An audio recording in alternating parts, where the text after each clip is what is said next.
Good evening, ladies and gentlemen. This is your host, Christopher Michael Curtis Bone, on this evening edition of Fire of Liberty.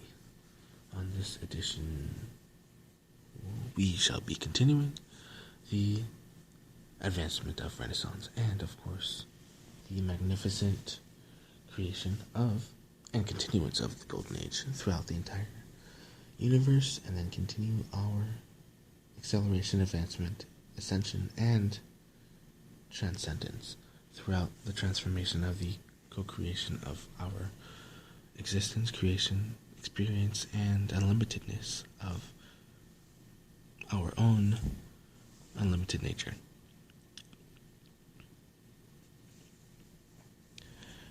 Very key special continuance, which I'm going to reiterate and continue on a grander, more mature, and excellent.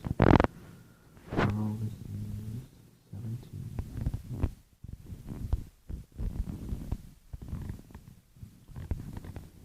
Text 17.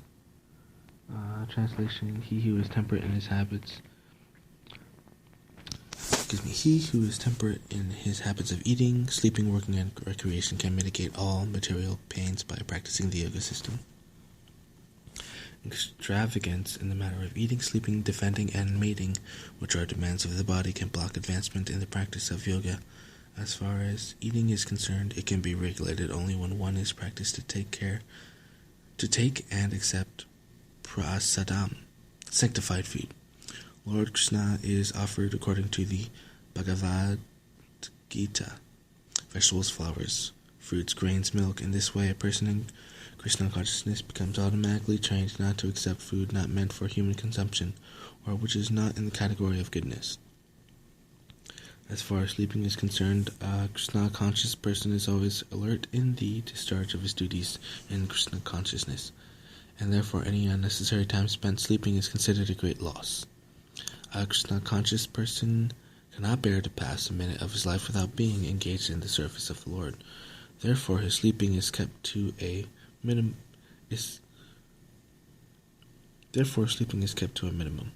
His ideal in this respect is Sula Rupa Goswami, who was always engaged in the service of Krishna and who could not sleep more than 2 hours a day, and sometimes not even that.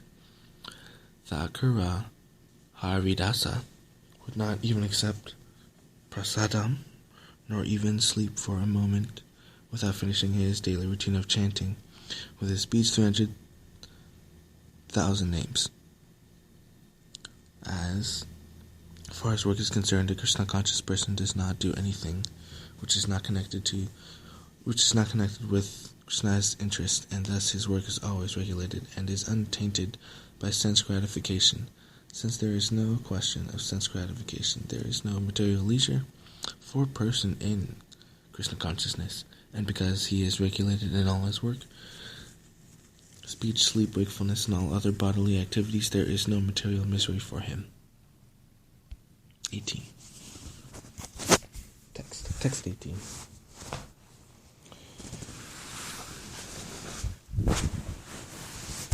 Is the following.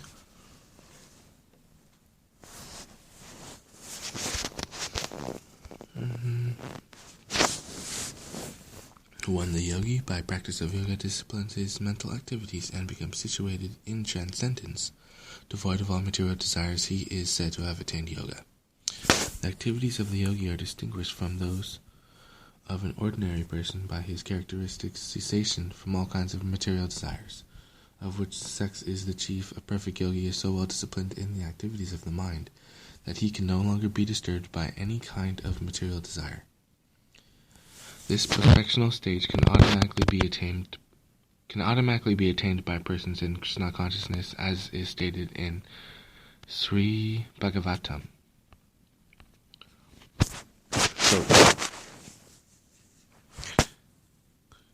King Ambarisa first of all engaged his mind on the lotus feet of the Lord Krishna, then one after another he engaged his words in describing the transcendental qualities of the Lord his hands in mopping the temple of the Lord, his ears in hearing of the activities of the Lord, his eyes in seeing the transcendental forms of the Lord, his body in touching the bodies of the devotees, his sense of smell in smelling the sense of the lotus flower offered to the Lord, his tongue in tasting the tulasi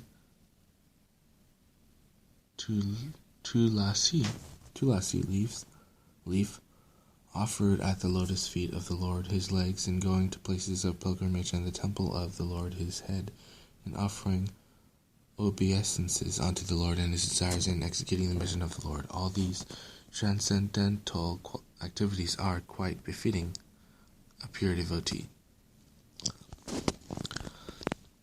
This transcendental stage may be inexpressible subjectively by the followers of the impersonalist path, but it becomes very easy and practical for a person in Christian consciousness, as it appears in the above description of the engagements of Maharaja Ambrisa.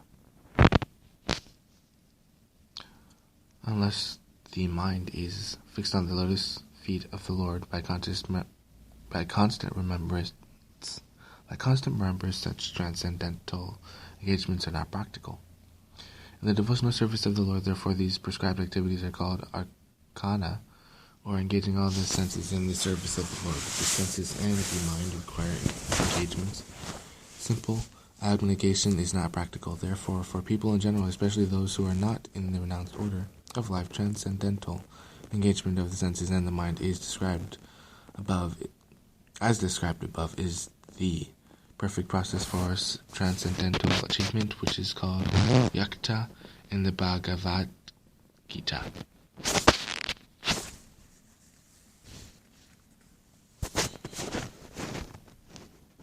As a lamp in a windless place does not waver, so the transcendentalist, whose mind is controlled, remains always steady in his meditation on the transcendental self.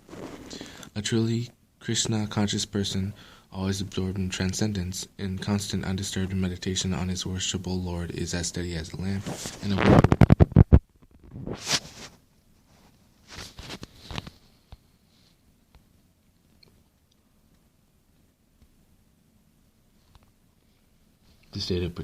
The state of perfection is called trance, or samadhi,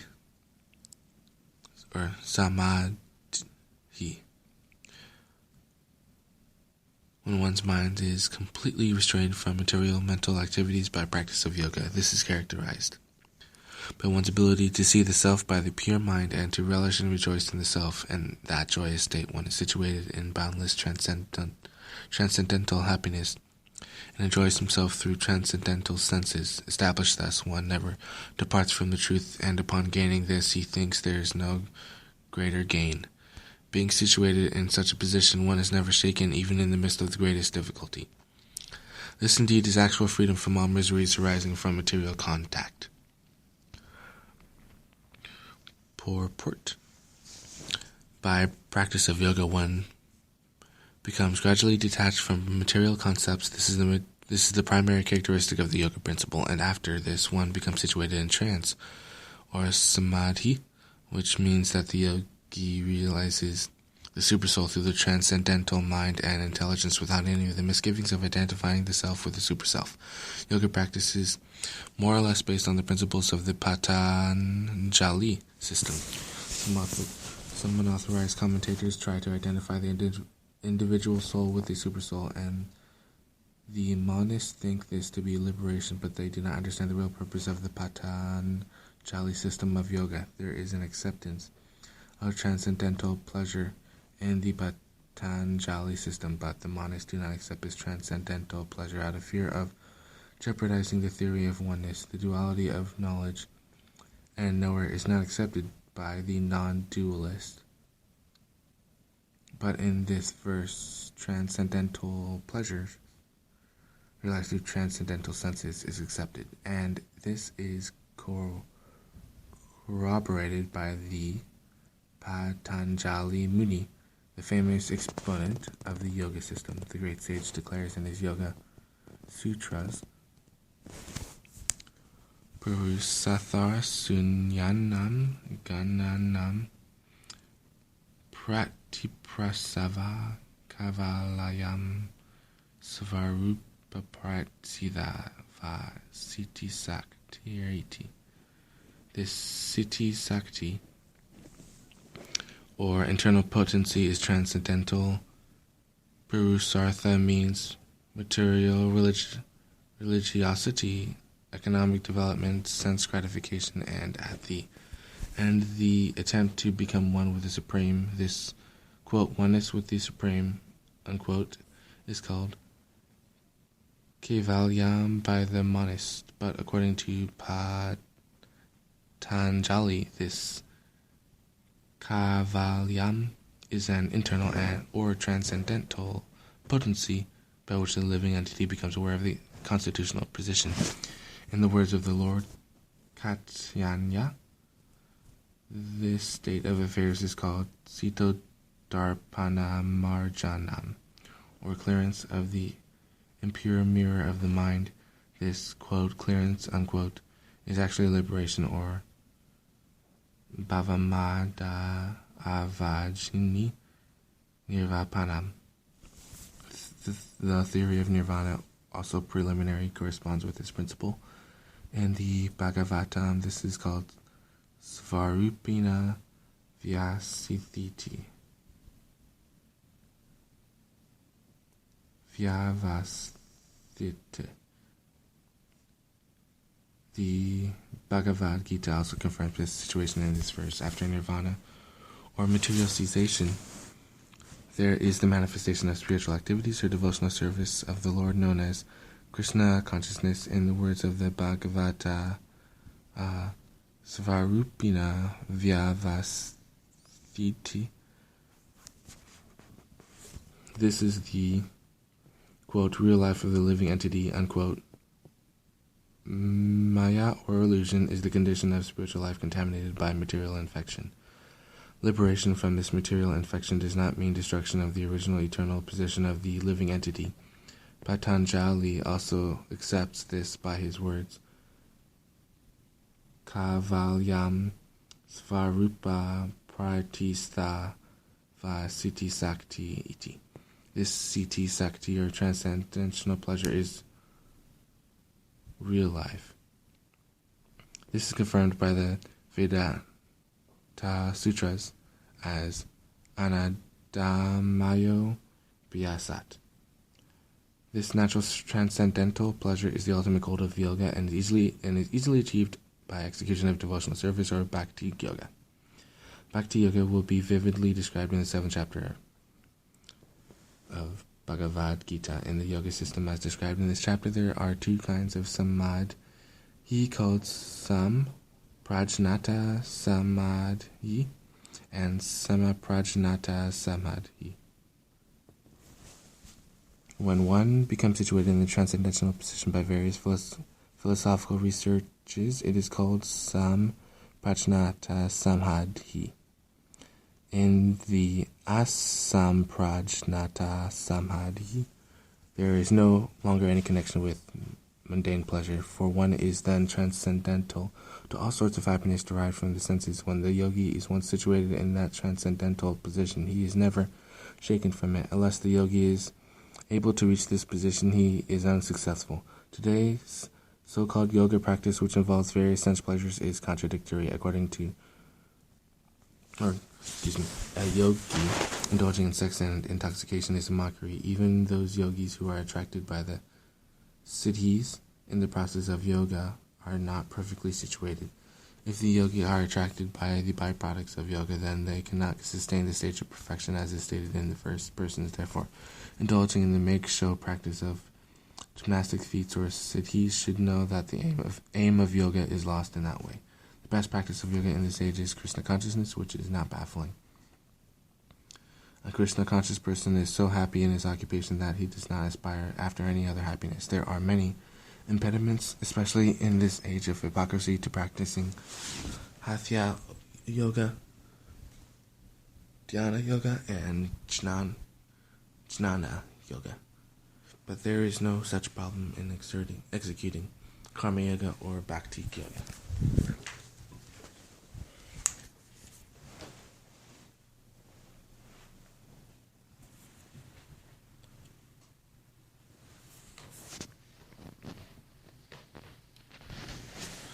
As long as the material body exists, one has to meet the demands of the body, namely eating, sleeping, defending, and mating. But a person who is in pure Bhakti Yoga or in Krishna consciousness does not arouse the senses while meeting the demands of the body.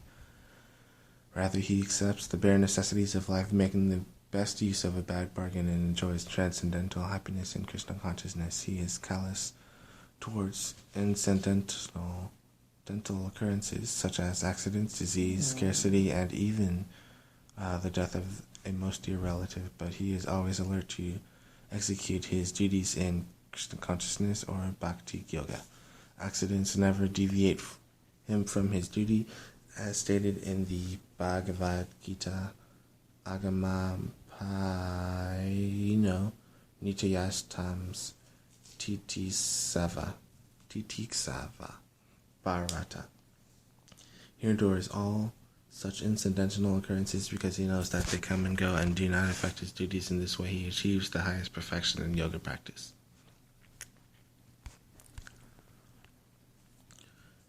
One should engage oneself in the practice of yoga without undeviating determination and faith. One should abandon, without exception, all material desires born of false ego and thus control all the senses on all sides of the mind. The yoga practitioner should be determined and should patiently prosecute the practice without deviation. One should be sure of success at the end and pursue this course with great perseverance, not becoming discouraged if there is any delay in the attainment of success. Success is sure for the rigid practitioner. Regarding Bhakti Yoga,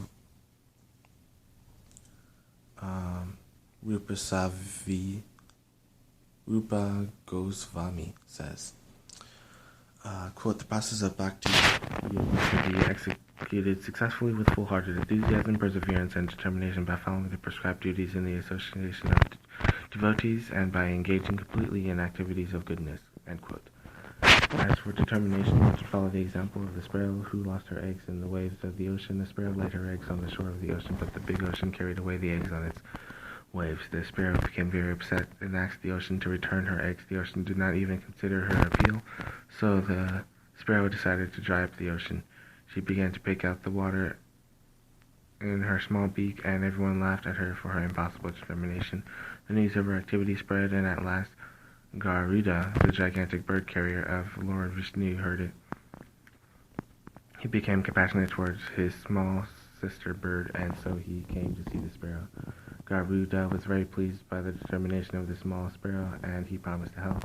This Garuda at once asked the ocean to return her eggs, lest he himself take up the work of the sparrow. The ocean was frightened at this and returned the eggs. Thus the sparrow became happy by the grace of Garuda. Similarly, the practice of yoga, especially Bhakti Yoga, is a very difficult job, but if anyone follows the principles with great determination, the Lord will surely help, for God helps those who help themselves.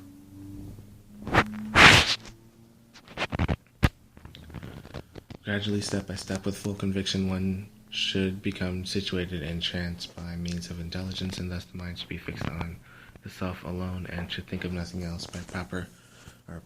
By proper conviction and intelligence, one should gradually cease sense activities. This is called pratyahara,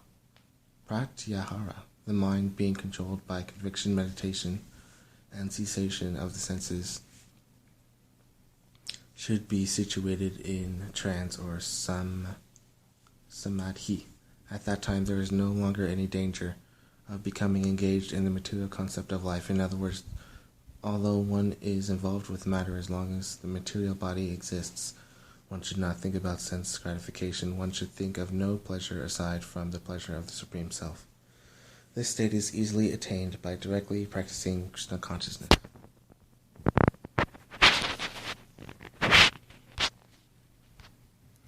From text 26, from whatever and wherever the mind wanders due to its flickering and unsteady nature, one must certainly withdraw it and bring it back under the control of the self.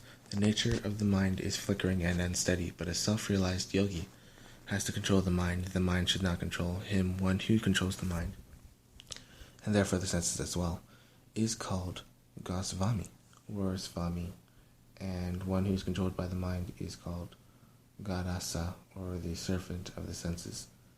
A Gosvami knows the standard of sense happiness and transcendental sense happiness.